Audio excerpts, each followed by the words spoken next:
맨유가 노팅엄과의 홈경기에서 2대3으로 패배했는데 이로써 이전 에버튼과의 4대0 대승 이후 리그 2연패를 기록하게 됐습니다. 경기 후 아모림의 인터뷰에서 우리가 몇 가지 살펴볼 만한 말들이 있는 것 같아요. 이번 경기 패배를 어떻게 보냐는 질문에 아모림은 이렇게 대답했습니다. 이번 패배는 놀랍지 않다. 우리는 많은 경기가 치러진 시즌 중간에 들어왔다. 이런 일이 생길 수 있다는 걸 이미 알고 있었다. 우리는 계속해서 같은 일을 수행할 것이고 이 팀을 개선할 것이다. 또다시 세트피스로 실점하면서 게임을 시작한 건 어려운 일이었지만 그럼에도 우린 게임을 컨트롤하고 지배하려 노력했다. 기회들을 만들고 전반전 종료 전에 동점으로 만드는 데까지 성공했다. 그러나 우린 후반전을 정말 나쁘게 시작했다. 상대에게 두 골을 허용했고 이와 관련해서 선수들을 침착하게 만드는데 어려움이 있었다. 아모림의 이 발언은 제 개인적으론 이날 경기를 매우 정확하게 요약했다고 생각합니다. 왜 그런지 한번 살펴보시죠. 이날 아모림은 3-4-3 시스템을 가져왔습니다.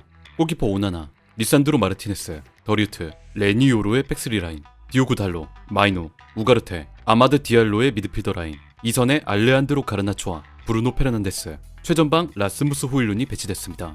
일단 이 라인업상에서 눈에 띄는 선수들이 몇 명 있는데 우선 이 선수, 오른쪽 스토퍼 레니요로가 프리미어리그 첫 번째 선발로 나왔습니다. 꽤 많은 기대를 받으면서 영입된 어린 선수였는데 이적 후 부상을 입으면서 오랜 시간 동안 얼굴을 비치지 못했었죠.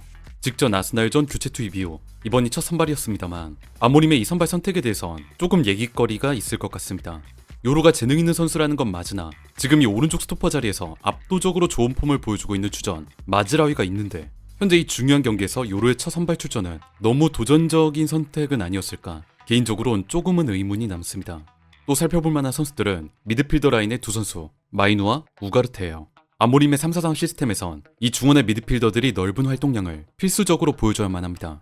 왜냐하면 3-4-3 시스템의 태생적인 한계, 양 측면에 많은 비중을 두다 보니 중원의 미드필더 숫자가 많지 않다는 점 때문이에요.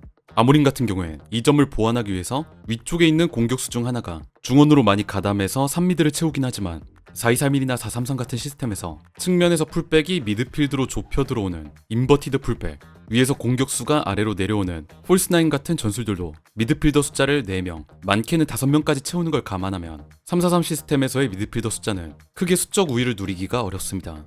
그래서 아모림은 기존 미드필더 2명과 위에서 아래로 내려오는 이선 자원에게 이 수적 상황을 커버하기 위한 많은 활동량을 요구해요. 이날 나온 두 미드필더 마이누와 우가르테는 현재 맨유 스쿼드에서 가장 많은 활동량을 보여줄 수 있는 3선 자원들입니다. 카세미루 같은 경우엔 좋은 모습을 보여줄 때도 있지만 이젠 많은 활동량이나 스피드를 기대하기 어렵고 에릭센 역시 축구 센스는 여전하다 해도 60분에서 70분대 이상부터는 활동량이 급격히 감소해요. 마운트는 활동량이 좋은 선수이긴 하나 이 3선 자리에 완벽히 맞아떨어지는 선수는 또 아니죠. 즉 우가르테와 마이누 조합은 지금 현 상황의 맨유 선수단에서 그나마 아모림이 원하는 미드필더의 조건을 갖춘 3선 듀오라 볼 수 있습니다. 또 하나 짚어야 하는 선수라고 한다면 최근 폼이 너무나 좋은 아마드 디알로입니다. 아마드는 여전히 오른쪽 윙백 자리로 나왔는데 이날 아모림은 이전보다 더 아마드에게 공격적인 역할을 주문했던 것 같아요. 아마드가 왼발잡이 윙어 출신이다 보니 과거 테나 체제 때부터 측면 넓게 벌린 상태에서 안쪽으로 좁혀 들어오는 움직임을 많이 보여줬잖아요.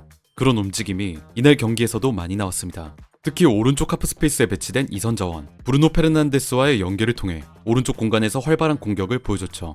예를 들면 이런 장면입니다. 맨유의 공격 상황, 오른쪽 하프 스페이스에 배치된 브루노가 오른쪽 측면 넓게 벌린 아마드에게 패스를 넘깁니다. 이후 아마드는 템포 빠른 드리블, 횡적인 움직임을 보여주면서 박스 안으로 침투, 노팅엄 수비의 시선과 움직임을 다 자신에게 끌어당기고는 패스를 넘겨줬던 동료 브루노에게 다시 볼을 돌려줘요.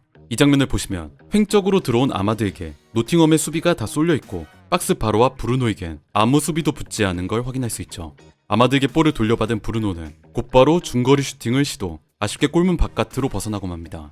경기 전체적으로 브루노와 아마드의 이런 연계 플레이가 오른쪽 측면에서 꽤 자주 나왔습니다. 브루노와 아마드의 링크는 골까지 만들어냈습니다. 후반전, 맨유의 역습 상황, 후방에서 우가르테가 경합을 하다 튕겨나온 볼이 중원에 있는 브루노에게 떨어져요.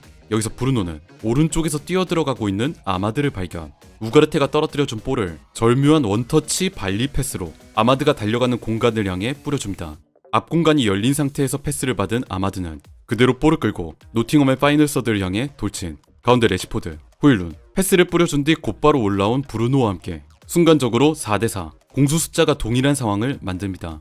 이후 이어지는 장면은 아까와 똑같아요. 횡적인 움직임으로 측면에서부터 박스 안으로 들어온 아마드가 상대 수비를 다 자신에게 끌어당긴다. 그리고 아마드 덕분에 브루노가 박스 앞에서 넓은 공간을 얻는다.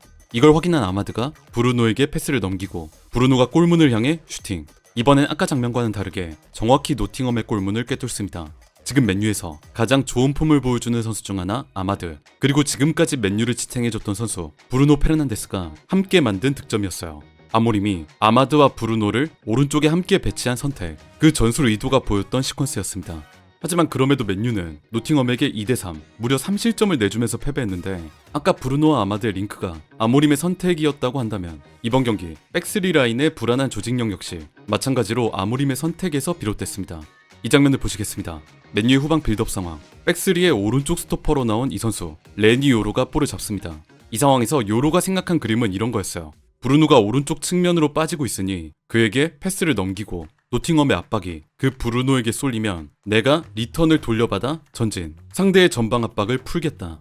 브루노도 요로의 의도를 알아챈 뒤 움직였고, 요로는 브루노가 이동하는 측면을 향해 패스를 넘깁니다. 이후 리턴을 받기 위해 움직이는데 이 장면과 의도 자체는 좋았어요. 다만 오늘이 요로가 첫 선발 출전이라 실전에서 동료들과 발을 맞추는 호흡이 아직 완전하지 않다는 것, 이게 딱 하나의 문제였습니다. 사이드라인에서 패스를 받은 브루노가 요로를 향해 리턴을 돌려주는데 요로가 전진하는 것보다 패스가 뒤쪽으로 빠지면서 노팅엄에게 볼이 넘어가요. 높은 위치에서 스루 패스를 받은 거나 다름없는 노팅엄은 그대로 박스를 향해 돌진. 중앙에서 마지막으로 볼을 받은 모건 깁스화이트가 강력한 중거리 슈팅을 쏘면서 맨유의 골문을 꿰뚫습니다. 오나나가 슈팅의 궤적을 잘못 파악한 것도 아쉽긴 했지만 일단 결정적으로 후방 지역에서 브루노 페르난데스와 레니 요로의 호흡이 맞지 않았다는 게 너무 컸습니다. 전방 압박을 풀어내는 것에 대한 접근 방법 자체는 좋았는데 이 플레이가 서로의 호흡이 맞아서 세밀하게 풀어나올 수 있었으면 어땠을까, 돌이켜보면 아쉬움이 많이 남는 장면인 것 같아요. 맨유의 다른 수비진들도 많이 불안한 모습들을 보여줬습니다. 특히 이 시퀀스, 노팅엄의 세 번째 득점이 나온 이 장면은 맨유 수비가 쉽게 처리할 수 있는 상황이 여러 번 있었어요. 노팅엄이 오른쪽 방향에서 공격을 전개하는데 여기서 왼쪽 스토퍼 리산드로 마르티네스가 전진을 막아세울 수 있었으나 모건 깁스화이트한테 뚫리면서 측면 크로스를 허용했고, 더리우트가 중앙에서 커트한 볼을 달로가 경합을 하면서 붙었지만 끝내 걷어내지 못했습니다. 또 볼을 뺏어낸 노팅엄은 다시 측면에서 크로스를 올렸던 모건 깁스화이트에게 패스를 전달, 오른쪽 측면에서 순식간에 두 번째 크로스가 올라옵니다. 그런데 이 장면도 자세히 보시면 두 번째 크로스가 올라오기는 해도 사실 크게 위협을 느낄 만한 장면은 아니었어요. 이미 박스 안 상대 공격수들 앞에 레니오로, 더리우트, 리산드로가 정렬되어 서 있고 심지어 아마드까지 라인에 가담해 있습니다. 박스 안 숫자로만 따졌을 땐 6대3, 맨유의 압도적인 수적 우위예요. 박스 안 수비가 훨씬 숫자가 많은 상황이라 일반적으론 크로스가 커트되는 게 맞는 그림인데, 박스로 올라온 볼이 파포스트 쪽에 있는 크리스 우드에게 도달. 우드가 같이 경합을 뛴 요로를 이겨내면서 머리에 헤더를 맞추는데 성공합니다. 이 헤더가 높은 궤적을 그리면서 다른 두 센터백 더리우트와 리산드로 마르티네스, 골키퍼 오나나까지 모두 지나치며 맨유의 골문으로 들어가죠. 점프를 뛸 타이밍을 놓쳐서 그대로 볼을 지나친 더리우트, 자기 바로 앞으로 볼이 지나가는데 건드리지도 못했던 리산드로, 우드와의 경합에서 너무 허무하게 졌던 요로까지 센터백들의 플레이 전부가 아쉬웠던 장면이었어요.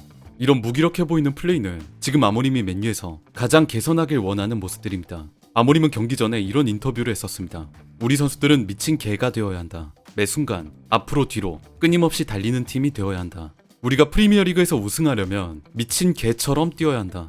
과거 스포르팅에서 선보였던 스피드와 역동성을 동시에 갖춘 축구, 그걸 향후 맨유 선수들이 보여주길 원한다는 건데, 방금의 실점 장면처럼 내가 아니어도 다른 누군가가 해결해주겠지 라는 안일함은 분명 아모림이 가장 경계하는 플레이일 겁니다. 어쨌든 맨유와 아모림은 이번 경기를 통해 본인들이 해결해야 할 여러 숙제들을 알게 됐습니다. 지난 아스날전부터 시작해 계속되는 세트피스에서의 불안함, 위협적인 모습을 보여주지 못하는 이선 자원들, 수비 상황에서의 조직력 등 사실 이런 숙제들을 해결하는 것만으로도 맨유 입장에선 남은 시즌이 결코 여유롭지는 않을 것 같아요. 아모림 부임 이후 그 시스템하에서 지금 팀에 필요한 게 무엇인지 조금씩 하나하나 드러나고 있는데, 다가오는 이적 시장에서 맨유가 어떤 행보를 보일 수 있을지 지켜봐야겠습니다.